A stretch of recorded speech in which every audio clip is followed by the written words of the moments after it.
Breaking news ఇస్తున్నాం. కడపలో విద్యార్థిని అనుమానాస్పద మృతిపై ఇటు పేరెంట్స్ బంధువులు ఆందోళనకు దిగారు. శ్రీ చైతన్య స్కూల్లో 9వ తరగతి చదువుతున్న విద్యార్థిని మృతిపై అనుమానాలు వ్యక్తమవుతున్నాయి. పాపకు ఆరోగ్య సమస్యలు వచ్చాయని ఆసుపత్రికి తీసుకెళ్తున్నామని చెప్పిన పేరెంట్స్ కి స్కూల్ యాజమాన్యం ఫోన్ చేసి చెప్పింది. అయితే పాపను ఆసుపత్రిలో విగతజీవిగా చూసిన తల్లిదండ్రులు ఆందోళనకు దిగారు. పాప మెడ చుట్టూ ఉరివేసుకున్న ఆనవాలు ఉన్నాయని ఎందుకు దాచిపెట్టారని తల్లిదండ్రులు ప్రశ్నించారు. పాపను స్కూల్ యాజమాన్యమే చంపేసిందని ఆరోపించారు. పేరెంట్స్ ఆందోళనకు దిగారు. ఆసుపత్రి నుంచి పాప మృతదేహాన్ని స్కూల్ కి తీసుకెళ్లి అక్కడే తేల్చుకుంటామని పేరెంట్స్ బంధువులు ముందుకు కదిలారు. అయితే పోలీసులు స్కూల్ ముందు ధర్నా చేయకుండా అడ్డుకున్నారు. దీంతో పోలీసులకు విద్యార్థిని పేరెంట్స్ కి మధ్య తీవ్ర వాగ్వాదం చోటు చేసుకుంది. విద్యార్థిని మృతదేహంతో రింగ్ రోడ్డుపై ధర్నాకు దిగారు.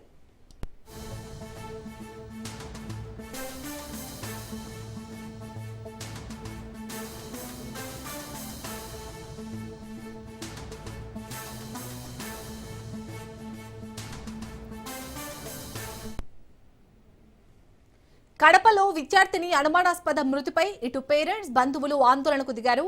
శ్రీ చైతన్య స్కూల్లో 9వ తరగతి చదువుతున్న విద్యార్థిని మృతిపై అనుమానాలు వ్యక్తమవుతున్నాయి.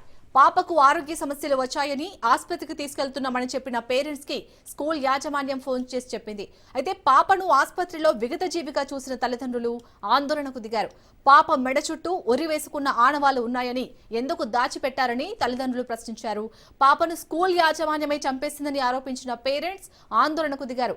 ఆసుపత్రి నుంచి పాప మృతదేహాన్ని స్కూల్ కి తీసుకెళ్లి అక్కడే తేల్చుకుంటామని పేరెంట్స్ బంధువులు ముందుకు కదిలారు. అయితే పోలీసులు స్కూల్ ముందు ధర్నా చేయకుండా అడ్డుకున్నారు.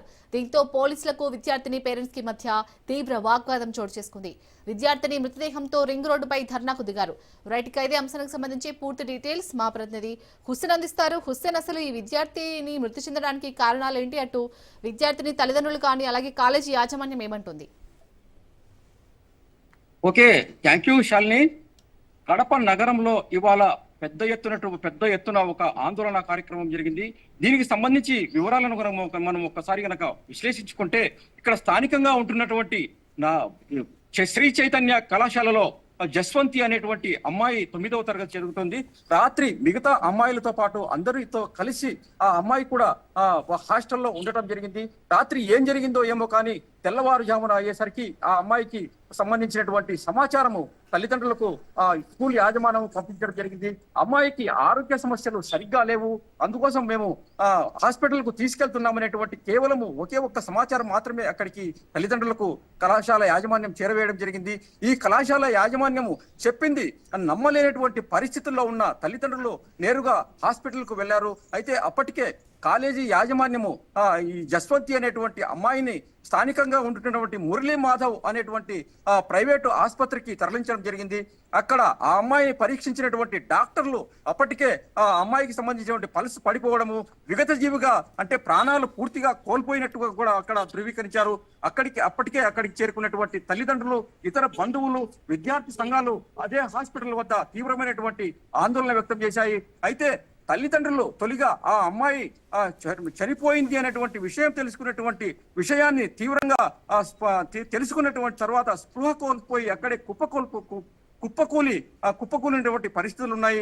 అయితే ఈ విధమైనటువంటి చర్యకు కాలేజీ యాజమాన్యమే పూర్తిగా బాధ్యత వహించాలని కూడా అక్కడ నేరుగా స్కూల్ యాజమాన్యాన్ని ప్రశ్నించబడింది. అసలు వాస్తవాలు ఏంటి, ఈ అమ్మాయికి సంబంధించి ఏం జరిగింది అనేటువంటి విషయం తెలుసుకునే లోపే అక్కడ ఉన్నటువంటి కళాశాల సిబ్బంది రాత్రి అంటే తెల్లవారుజామున చూసేసరికి ఈ అమ్మాయి బాత్రూమ్ లో ఉరి వేసుకుని చనిపోవడం జరిగింది అని అప్పటికి స్పష్టం చేయడం జరిగింది. దీంతో ఆగ్రహించినటువంటి తల్లిదండ్రులు, బంధువులు నేరుగా ఆ కళాశాల అక్కడ ఉన్న హాస్పిటల్లో ఉన్నటువంటి కళాశాల సిబ్బందిపై వాగ్వివాదానికి దిగారు. ఈ వాగ్వివాదము ఎంత జరిగిందంటే అసలు పూర్తిగా ఈ అమ్మాయిని చంపేసి ఈ విధంగా హాస్పిటల్ కు పంపించడమే కాకుండా తమకు తప్పుడు సమాచారం అందించాలని కూడా వారిపై ఆగ్రహం వ్యక్తం చేయడం జరిగింది. దీంతో విషయం తెలుసుకున్నటువంటి పోలీసులు అక్కడికి పెద్ద ఎత్తున చేరుకున్న వెంటనే ఆ విద్యార్థిని మృతదేహాన్ని రిమ్స్ హాస్పిటల్ కు మార్చురికి తరలించడం జరిగింది.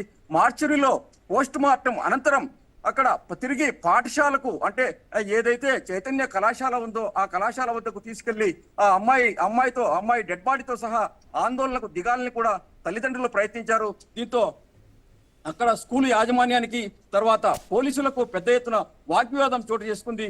ఈ విధమైనటువంటి చర్యతో కడప నగరంలో ఒక్కసారిగా తీవ్రమైనటువంటి ఉద్రిక్త పరిస్థితులు నెలకొన్నాయి. శాలిని, అలాగే హుస్సేన్, ఇప్పుడు మీరంటూ జస్ట్ 9th క్లాస్ చదువుతున్న విద్యార్థిని అనుమానాస్పదంగా మృతి చెందడం అంటే ఇప్పటికీ కూడా కాలేజీ యాజమాన్యం అక్కడ ఎందుకు స్పందించట్లేదు? అక్కడ వారు వచ్చి వాగ్వాదానికి దిగుతున్నా కానీ పోలీసులు పెట్టి పక్కకు జరపడం ఎలా చూడాలి అసలు? అంటే వారి విద్యార్థిని ఫ్రెండ్స్ నుంచి ఏమైనా సమాచారం అందుతుందా అసలు ఎందుకు చనిపోయింది తిను అనేది?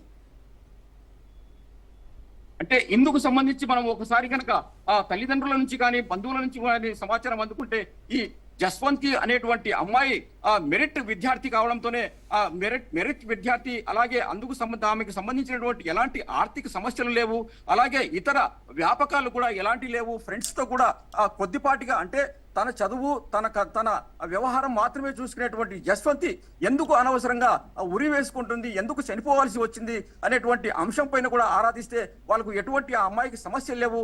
అయితే కారణాలు ఏమైనా కావచ్చు, ఎందుకు చనిపోయిందో అనేటువంటి విషయం పైన కూడా అటు తల్లిదండ్రులు కూడా స్పష్టంగా సమాధానం చెప్పలేకపోతున్నారు. ఇటు కాలేజీ యాజమాన్యాన్ని ప్రశ్నిస్తే వాళ్ళ నుంచి కూడా ఎలాంటి సమాచారం లేదు.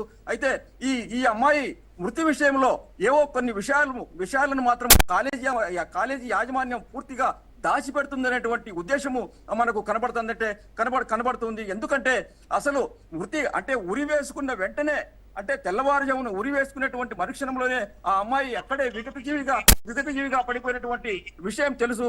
ఆ విగతజీవిగా పడిపోయినటువంటి విషయాన్ని నేరుగా తల్లిదండ్రులకు తెలియజేయకుండా కేవలము ఆరోగ్య సమస్యలు వచ్చాయి, ఈ ఆరోగ్య సమస్యలతో మేము హాస్పిటల్ తీసుకువెళ్తున్నాము అని చెప్పడంతోనే పలు రకాలైనటువంటి అనుమానాలు కూడా ఈ విషయంలో వ్యక్తమవుతున్నాయి. శాలిని, పోలీసులు ఏమంటున్నారు హుస్సేన్ దీనిపై? పోలీసు ఈ విషయంలో పూర్తిగా అంటే కాలేజీ యాజమాన్యం అంటే కాలేజీ వద్ద ఉన్నటువంటి పరిస్థితులను ఇప్పటికే పోలీసులు అక్కడికి చేరుకొని పూర్తిగా అంటే విచారణ చేపట్టారు. ఈ విచారణ నేపథ్యంలో అంటే సహా విద్యార్థులు, తర్వాత కాలేజీ యాజమాన్యము, ఆ అమ్మాయికి తరగతులు బోధించేటువంటి అధ్యాపక బృందము, ఇటువంటి అందరిని కూడా అంటే ఈమె ఎవరితో చనువుగా ఉంటుంది, ఏమైనా ఇతర వ్యాపకాలు ఈ అమ్మాయికి ఉన్నాయా, బయట నుంచి ఎవరైనా ఫ్రెండ్స్ వచ్చేవారా, లేకపోతే కాలేజీలో ఎవరితో సఖ్యతగా ఉండేది అనే అంశాలపైన పూర్తిగా అంటే పోలీసులు పూర్తిగా విచారణ చేస్తున్నారు. అయితే ఇప్పటికే ఈ అమ్మాయి విషయంలో మృతి విషయంలో అనేక అనుమానాలు తలెత్తినటువంటి నేపథ్యంలో పోలీసులు పూర్తి విచారణ చేపడుతున్నారు. ఆ విచారణలో అన్ని విషయాలు వెలుగులోకి వచ్చేటువంటి అవకాశం ఉంది. Shalini, right, thank you Hussain.